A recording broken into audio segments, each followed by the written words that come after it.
Oke.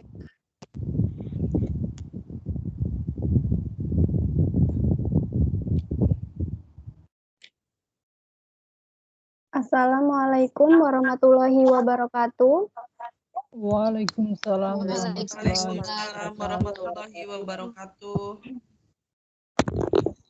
Perkenalkan, kami dari kelompok 3 yang beranggotakan Elizabeth Helga Otrivin, Tita Andalia, Rosalinda Nur Khalifah, Raisi, Dana, Rizka Lili Nur Febiastuti, Ayu Maisaroh, Anita Kahar, Cindy Maduri, Niluh Astriani, dan saya sendiri, Lela Dia Septiani.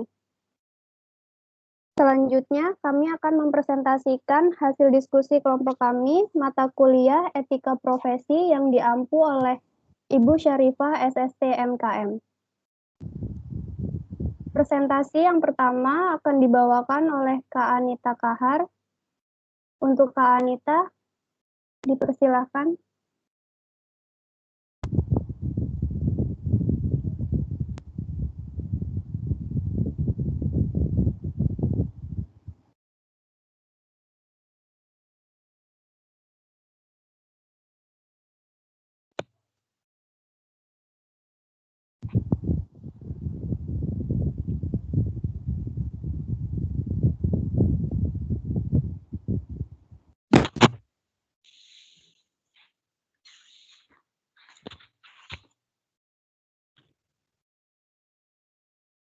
Kak Anita.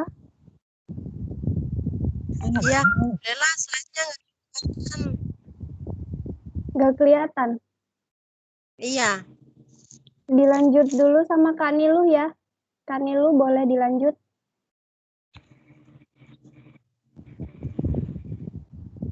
Pembahasan.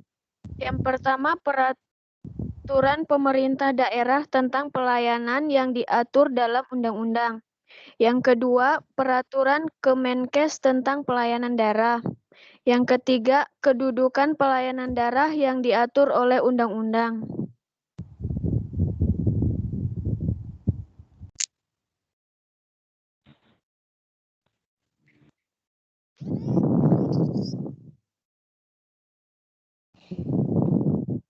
Slide-nya berubah nggak, Kak?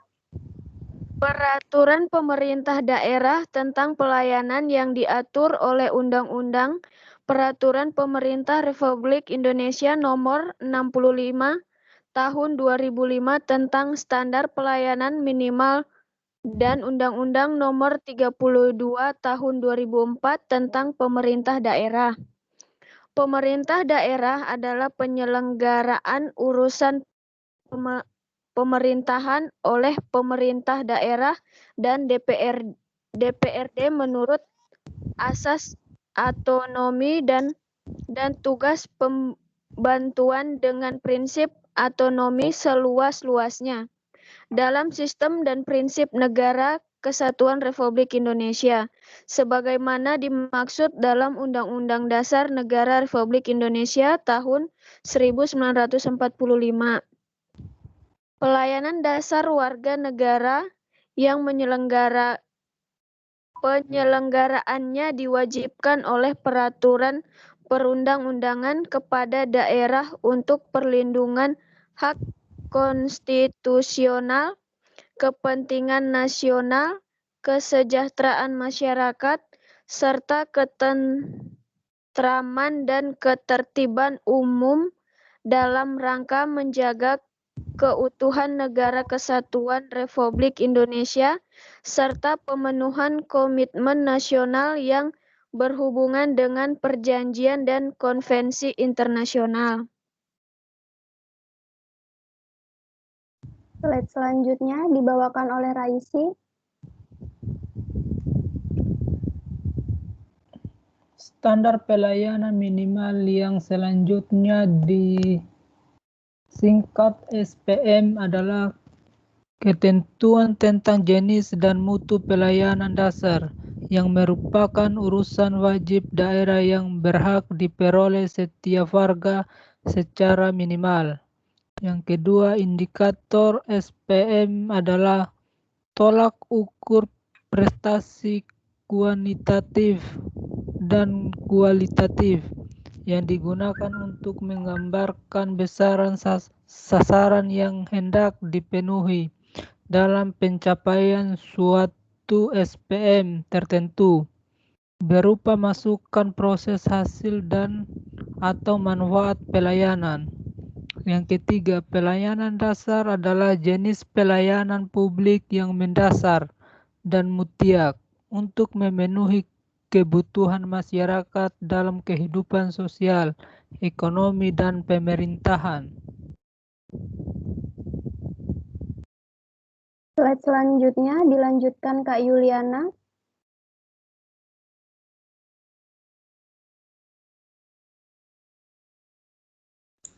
Peraturan Kemenkes tentang pelayanan darah yang sudah diatur dalam Kemenkes RI nomor 91 tahun 2015. Pelayanan transfusi darah merupakan upaya pelayanan kesehatan yang memanfaatkan darah manusia sebagai bahan dasar dengan tujuan kemanusiaan dan tidak untuk tujuan komersial. Darah dilarang diperjualbelikan dengan dalih apapun.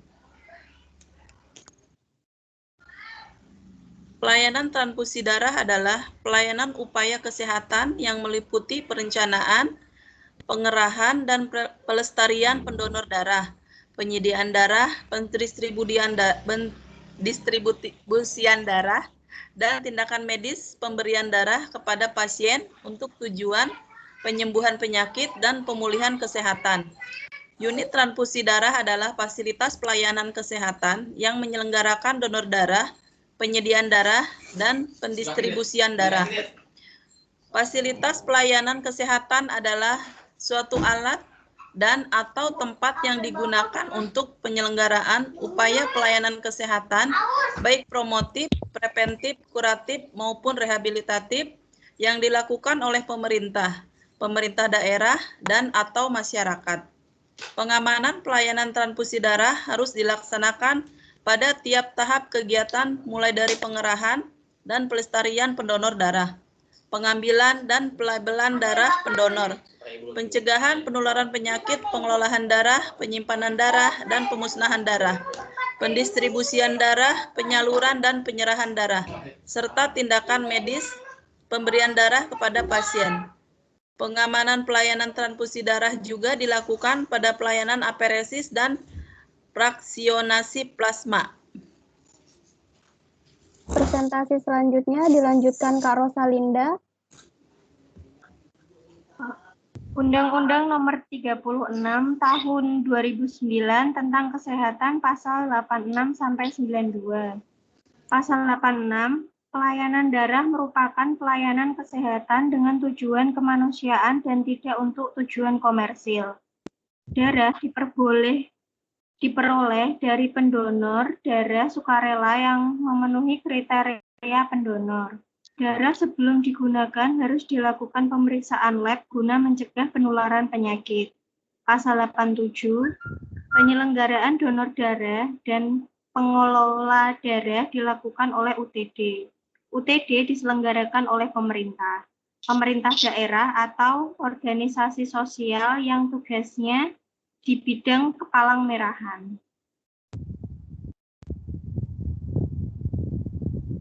Pasal 88, pelaksanaan pelayanan transfusi darah dilakukan dengan menjaga keselamatan dan kesehatan penerima darah dan tenaga kesehatan dari penularan penyakit melalui transfusi darah. Pasal 89, Menteri pengatur standar dan persyaratan pengelola darah untuk pelayanan transfusi darah. Selanjutnya dilanjutkan Kak Tita Andalia. Pasal 90, pemerintah bertanggung jawab atas pelaksanaan pelayanan darah yang aman, mudah diakses, dan sesuai dengan kebutuhan masyarakat. Pasal 90, komponen darah dapat digunakan dengan tujuan menyembuhkan penyakit dan pemulihan kesehatan melalui proses pengolahan dan produksi. Pasal 92, ketentuan lebih lanjut mengenai pelayanan darah diatur dengan peraturan pemerintah.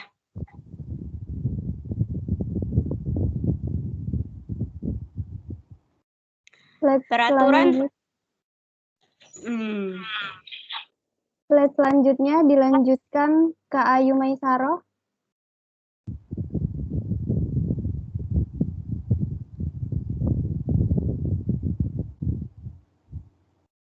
Kak Ayu. PP nomor 7 tahun 2011 tentang pelayanan darah. Tanggung jawab pemerintah Pemda.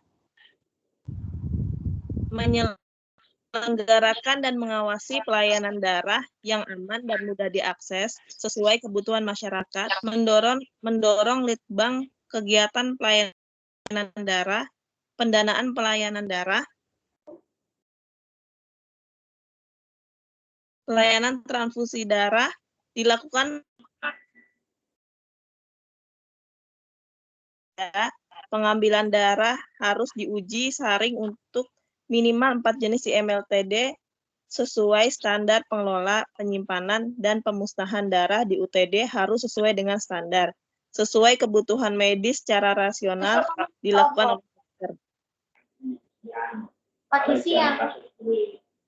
Selanjutnya dilanjutkan Kak Cindy Maduri.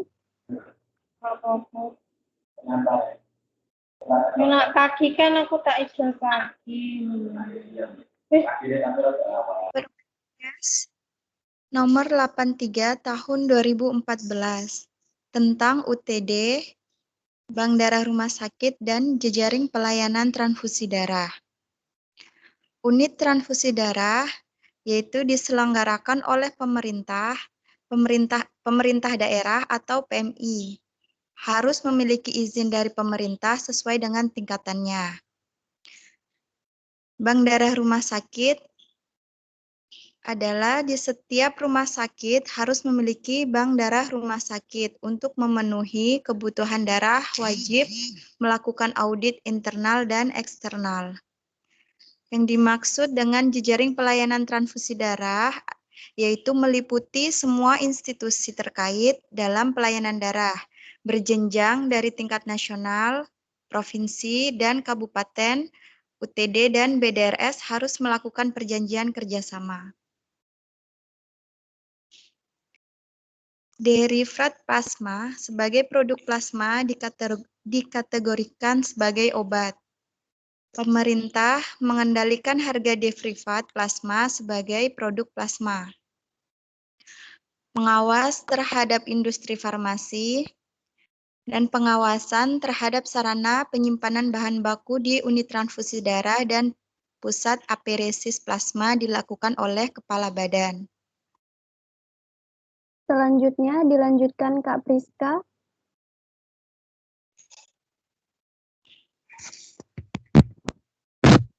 Permenkes nomor 91 2015 tentang standar pelayanan transfusi darah.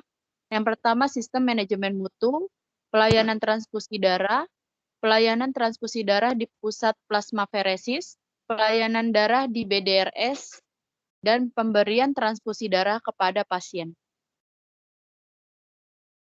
Selanjutnya dilanjutkan Kak Elizabeth.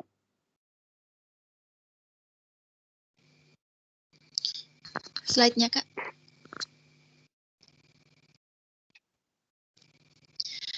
Kedudukan pelayanan darah yang diatur oleh undang-undang. Kedudukan pelayanan darah dalam peraturan perundang-undangan adalah sebagai berikut. Pelayanan darah merupakan upaya kesehatan perorangan sekaligus upaya kesehatan masyarakat. Pelayanan darah merupakan urusan wajib yang menjadi kewenangan pemerintahan daerah.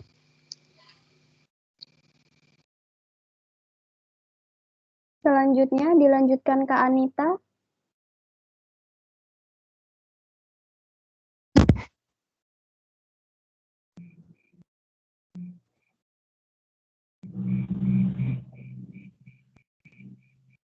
Kak Anita.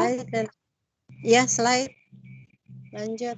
Sudah Kak, kesimpulan.